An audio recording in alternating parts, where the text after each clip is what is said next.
In this video, I'm going to share what happened after a year of taking creatine. I'll also tell you what made me stop taking creatine and also tell you what made me start taking creatine again. Let's get cracking. It's exactly a year since I ordered my first bag of creatine, and the reason for doing so was I was approaching my 50th birthday. I wasn't feeling quite as strong as I did, and I noticed that there was a slight reduction in my overall muscle, even though I was working out about the same. And because I release a video every week, I've managed to find some footage of me wearing the same t-shirt just before I start taking creatine on the left, and also a year later. I appreciate the lighting and camera angle is slightly different, but hopefully it gives you an idea on the changes that creatine made to my body.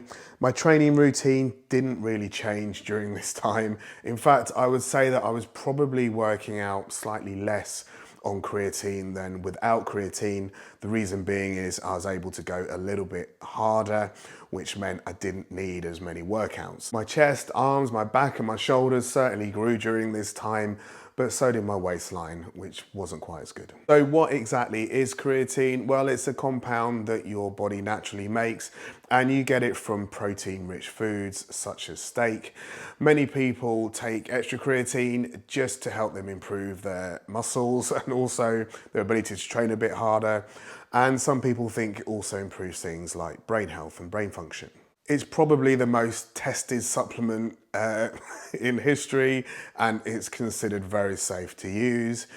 The flip side of that is I'm the sort of person who would rather turn the car around and go home than ask for directions, so I didn't actually read any of the studies. People like Peter Attia and Andrew Huberman really understand creatine and extol the benefits of taking creatine. And I would say after watching this video, of course, if you want to learn more, go and watch their videos. They are scientists. They know more about creatine than I do. So what did creatine do for me? Well, initially it didn't do anything. And the reason for that is the dose is like 5 grams, and the scoop that came with it was like a 3-gram scoop, and I hadn't noticed. So I started taking 2 scoops, so that's about 6 or 7 grams, and I got noticeably stronger over the next couple of weeks. I curl with 14 kilogram dumbbells, which is 31 pounds, and it's a struggle for me. I do 4 sets of 12. On creatine, it actually felt a little bit too easy at times.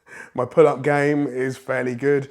I normally do 4 sets of 8 pull-ups, proper pull-ups, and that went to 4 sets of 12 pull-ups. I would say that I noticed my strength increasing by at least 10% with creatine. My muscles got bigger, which I liked. My recovery was also a lot better. Mentally, I just felt the same. So if things were going so well, why did I stop taking creatine? Well, the short answer to that was bloating and weight gain. Now, people say that if you take the loading dose, which is say 4 times what you would normally take, it saturates your muscles over the course of say a week, and that can give you an upset stomach. However, I found that just on the maintenance dose, I didn't do the loading dose, I just waited for my muscles to become saturated. I still had an upset stomach and I still felt bloated a lot of the time. And I noticed that although my muscles were fuller, I was bloated in my face and also my stomach. I have a target weight of between 170 and 175 pounds. And over the course of the year taking creatine, and my diet was broadly the same. In fact, I must have been eating more. I actually put on 8 pounds, and that was a mixture of a little bit of muscle, a little bit of water retention, and I would say maybe 1/3 to 50% of that weight gain was just fat. My plan was the Goldilocks plan, which was over the course of the year to gradually increase my muscle, at the same time gradually reduce my fat and keep my weight broadly the same. Yeah, I know, this is quite a difficult thing to do. That didn't happen in my case, and at some points with the bloating, my waistline was actually 2 to 3 inches bigger than normal, just because it was upsetting my stomach too much. Also during this period, my creatinine levels increased too. So this is a measure of how well your kidneys are producing waste, and my markers got slightly worse. Now there is a caveat here in the fact that if you weight train a lot, if you have more muscle than the average person perhaps, or you like working out more, then your muscles will create more waste. And in addition to that, taking creatine will also increase the levels of creatinine going through the kidneys as well. So although it had gone up, I did show my doctor them the results, and they were kind of okay with them. They just said it's well within markers where it should be, but keep an eye on it, and if it continues to increase, it might be something to look out for. So why did I start taking creatine again? And I'm going to tell you as well what I did differently. Well, after stopping for about a month, and there is like a transition. So as the creatine leaves your body then starts to produce its own, and you can feel it. However, I just felt really weak. I just didn't like the feeling of returning back to my normal state. I'm 50 years old. I generally don't feel 50. I feel healthy, I feel strong. And yeah, I just didn't like the feeling. What am I doing differently this time? Well, I'm weighing the creatine. So 5 grams of creatine a day seems to be the perfect dose for me. So rather than just eyeballing it in the scoop, I just bought myself some scales and I weigh 5 grams every day. That has meant that I'm getting the benefits of creatine. I feel stronger again. Not quite got the bulk yet, but I've not that much into it. And I haven't had the stomach problems that I had before.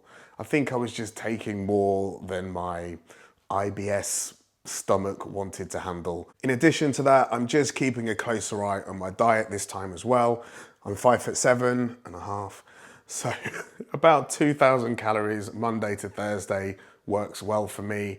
And then at weekends, I've bumped that up to 2,500 calories. So about 14 to 15,000 calories over the week seems to be the sweet spot. And I found that my weight has stayed steady.